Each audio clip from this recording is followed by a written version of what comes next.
European qualification framework at national level fulfills other functions as we have originally envisaged. And these are important functions, of course. European qualification framework and its implementation actually is in many countries acting as a catalyst for change. So reform of the education and training system in general, which is good, of course, which is very helpful, of course, if countries make their VET systems especially more responsive to the needs of the labor market. But at the same time, we should not forget the original goal and the original objective of the European qualification framework was, of course, to increase transparency, to make qualifications easier understandable between countries, between sectors, etc. And here, I'm sorry, but I see signs that we kind of lose sight of this objective, that there are some inconsistencies within the national qualification framework. You've also said that European instruments have become household names with organizations, but how about the users? Well, they've become household names with, agencies, with social partners, with organizations of the world of work, which is, again, very important that we have achieved this. I mean, 10 years ago, nobody would have understood, the term qualification framework even, well, in those countries that don't have a tradition in this context. So again, I would say this is actually quite, this is quite positive, and we can be proud at the European level that we have achieved this, that they have become trademarks, almost household names within institutions and within organizations, also within social partner organizations. But we have been not so successful in reaching the end users. I mean, I can say from the employer's point of view, if you talk to individual employers in Europe, you will find only very, very few who are aware of the qualification framework, of credit transfer system, from not speaking about quality assurance and things like that. So again, I would say that the qualification framework approach, the credit transfer approach, all actually instruments that we have designed at European level have great potential.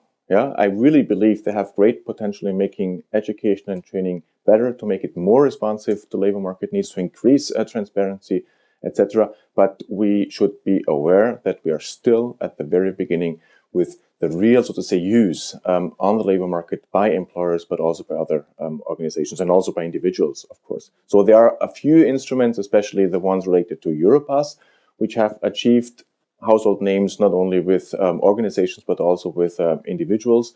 But this is, I would say, if you look at the all instruments in general, rather the exception. How important is it for the fight against unemployment, which I'm sure interests employers very much, to implement those tools? From an employer's perspective, would judge the success, the future success, and also the potential as we speak at the moment, by their ability to contribute to the goal to make VET systems, especially VET systems, more responsive to the needs of the labor market.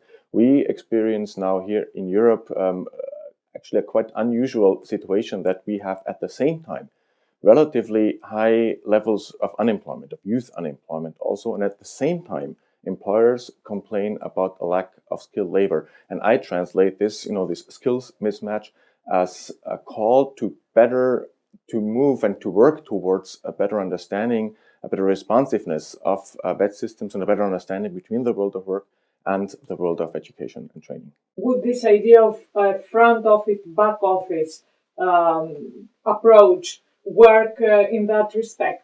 Well, especially the back office approach seems to be a very, very pertinent question, a very important approach, because I think that there's a lot of convergence needed between the instruments. And here I really believe that stepping up the pace, as the name of this conference was, is the right thing to do at the moment, to make sure that all the instruments relate to each other, that especially the quality assurance aspect is being used also in the learning outcomes approach.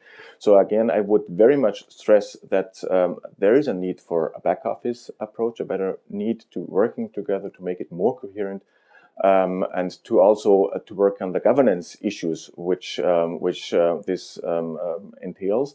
And at the same time, I would be rather reluctant, rather careful, not in saying that I would not start the front office approach too early, basically because there is not so much to be shown the front office. I would therefore understand, and I would underline that this basic principle and the basic idea of looking at the front office and a back office approach completely makes sense. But I would say that the back office approach this time is more important, currently more important, and this is where we should start.